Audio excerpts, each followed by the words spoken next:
Hello my friends, and welcome back to yet another Meerkat Musings YouTube video. I'm starting to churn these out more often, aren't I? I guess I should probably try and actually embed these into my website posts at some point because it would make sense, but I haven't gotten around to doing that for technical reasons. And those technical reasons are affecting my ability to write my stories of late.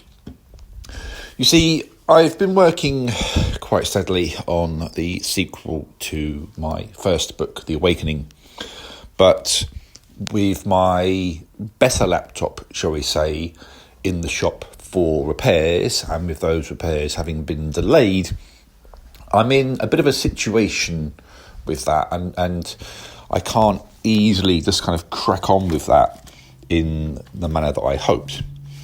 So my hope is, of course, that we'll return sooner rather than later. But in the meantime, I'm in a bit of a limbo land where I can't develop my second story.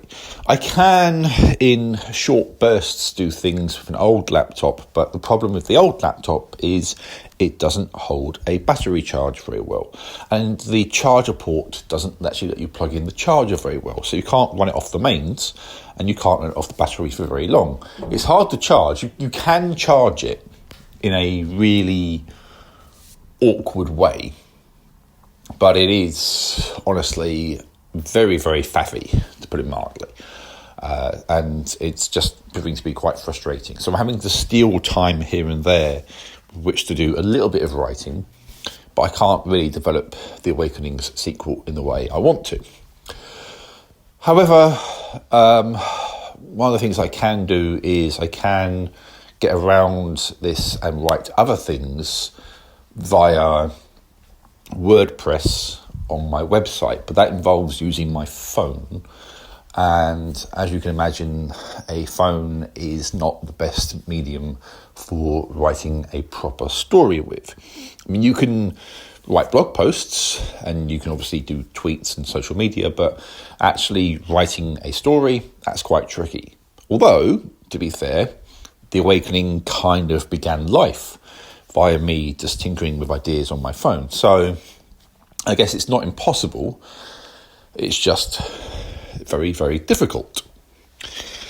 So at the moment, I'm left in a slightly frustrating place with my writing work. I would love to be able to truly, properly sit down and just go for it.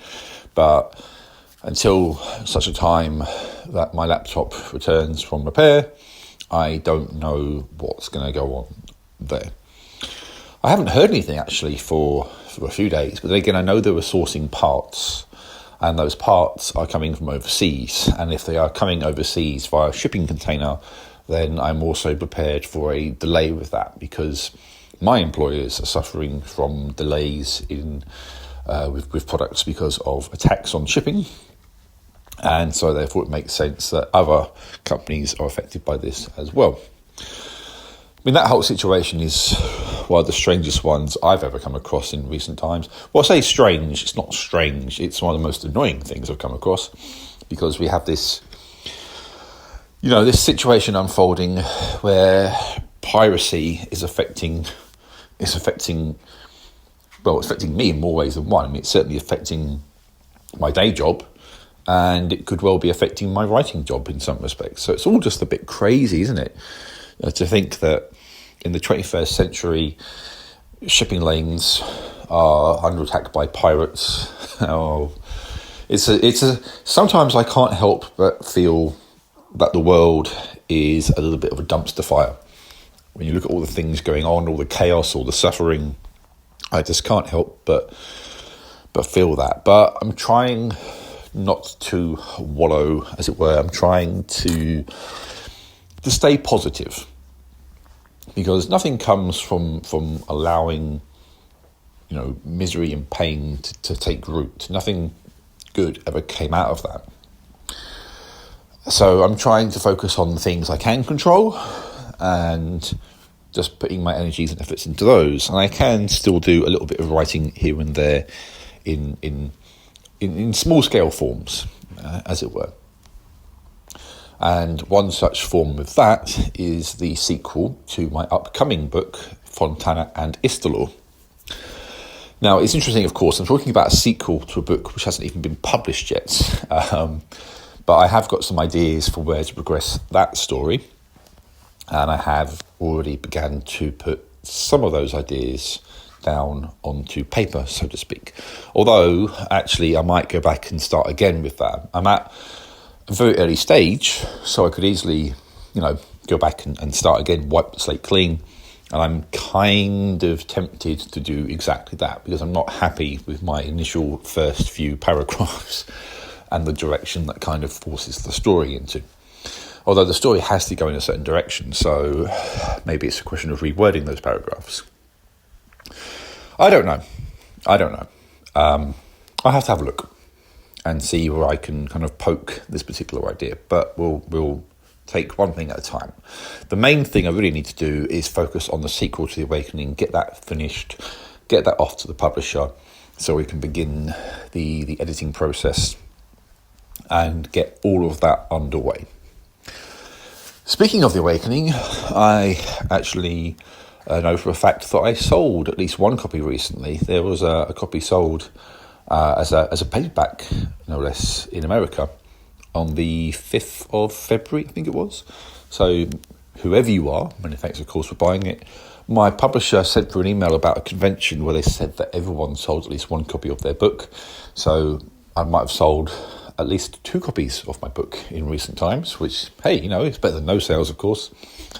I've got 3 pre-orders for Fontana and Istalor, so that's quite nice. So I've got these little sales going on, which is obviously the aim of the game. You want to get sales because you want money, of course, but you also want, I guess, for lack of a better word, brand awareness. You want people to kind of see you and to see what you've had to say and to enjoy what you've written. And of course, you want feedback on what you've written. Hopefully, good feedback, of course. So you just want to get these ideas out there, and you want them to be seen, as it were. So getting sales is quite a nice form of validation, I guess you might say. It's evidence that I've got people seeing me, which is nice. Of course, it's nice. So that's, I guess, an insight into where I am as a writer right now, and I'm just plugging away really with those 2 main fronts, as it were. The Awakening sequel, as and when I get my technological tools back to do it properly, and Fontana and Istalor is, as I say, there are ideas bubbling away with that. They're not the only projects that I've got going on, because my daughter continues to remind me about something else, but I'll come to that another time.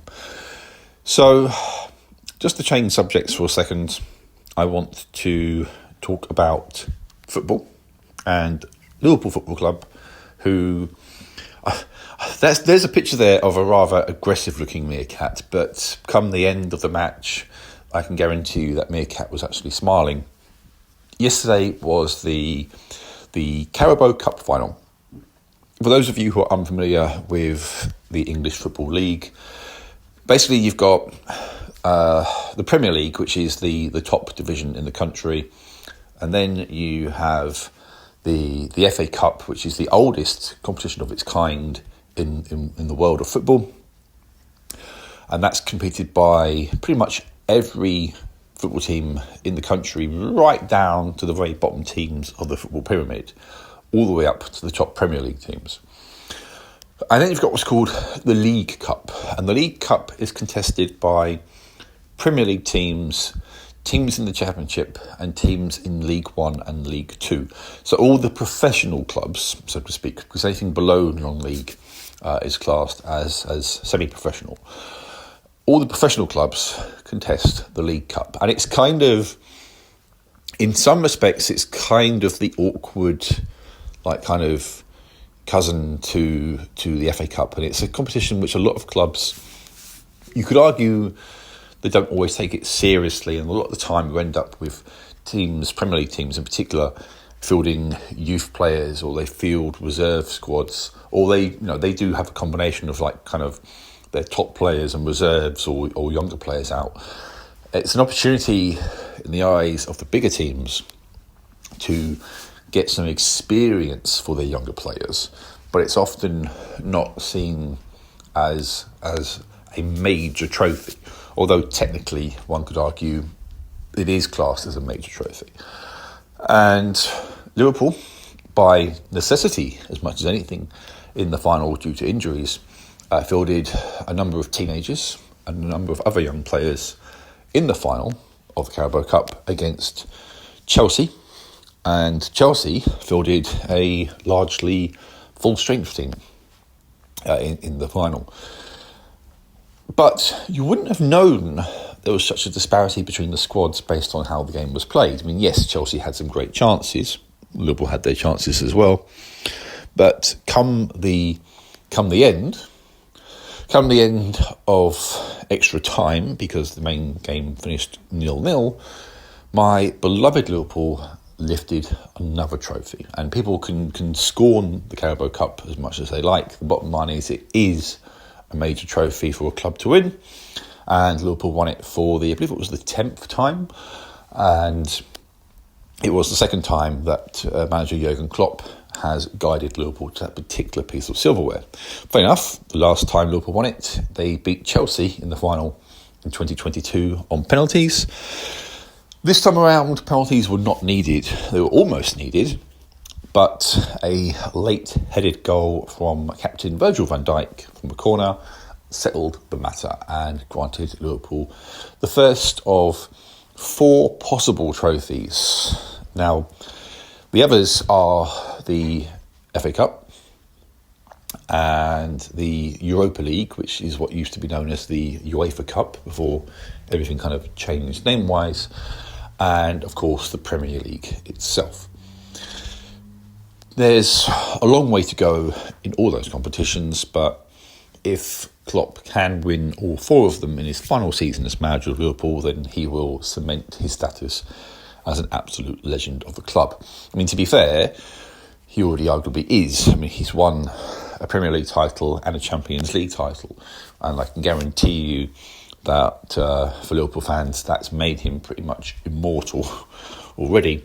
But if he can win a second Premier League title and, put the icing on the cake with the FA Cup and the Europa League, then it will be the perfect send-off. And then we can kind of welcome in whomever the new manager will be to a club that has got back into a winning habit, which of course would be great. And the future looks bright. And as I say, this was a very young team that went out there and played their hearts out, really, it has to be said. They did really, really well against the vastly more expensive squad that Chelsea have assembled. And in fact, commentator Gary Neville, who interestingly enough is actually a former Manchester United player, kind of summed it up in a very cutting way that I think will definitely not please many a Chelsea fan. But as he sort of said, it was like Klopp's kids against billionaire failures, basically. That's not exactly what he said, but that sort of sums it up, really. Billionaire bottle jobs, that was it. That was what he said. He described Chelsea as billionaire bottle jobs. And, wow, that was quite kind of savage, really. But then again, as the game progressed into extra time, and as it progressed towards the end, Chelsea did seem to shy away from going for the win. And as a lot of people kind of said, really, when you're playing against a group of kids, in effect, you have to kind of really go for it and put them under pressure. But Chelsea wilted, and Liverpool didn't. And if it had therefore gone to penalties and Liverpool had lost, I, for one, would have felt pretty aggrieved. And I think a lot of other Liverpool fans would agree with me. I think, one of the things that Klopp has mustered with many a Liverpool side, be it, the first team, be it whichever squad goes out there to play, he's got them filled with passion and desire to fight for the shirt and for each other. And that can carry you a long way. It can't carry you everywhere, but it can carry you a long way. And the other side of what he's done is, he's marshalled these players. He's improved them. He's got them playing to, they're kind of like their highest level. He's very good at unlocking the potential of players and polishing rough diamonds into something that very much feels like the finished article. And I, for one, am going to really miss that, because I don't know who else out there can take, a diamond in the rough and have them become a truly, world-class player. We'll have to wait and see, of course, on that front. There's still, as I say, a long way to go in the league season, and still a lot more silverware up for grabs. But I, for one, I'm going to try and stay optimistic, as much as I know it's going to be very, very difficult, because Manchester City are breathing down our necks, and they, of course, are sensational. And you can't ignore Arsenal, who are right in the mix as well. I'm going to try and be cautiously optimistic, unlike my usual cynical self, who refuses to let myself have any hope whatsoever with these kind of things. So we'll have to obviously wait and see how all of that pans out. But I'm going to try and keep to the hope, keep the faith, so to speak, that maybe, just maybe, we can see something really special come the end of this season, that maybe Liverpool can parade 4 trophies around.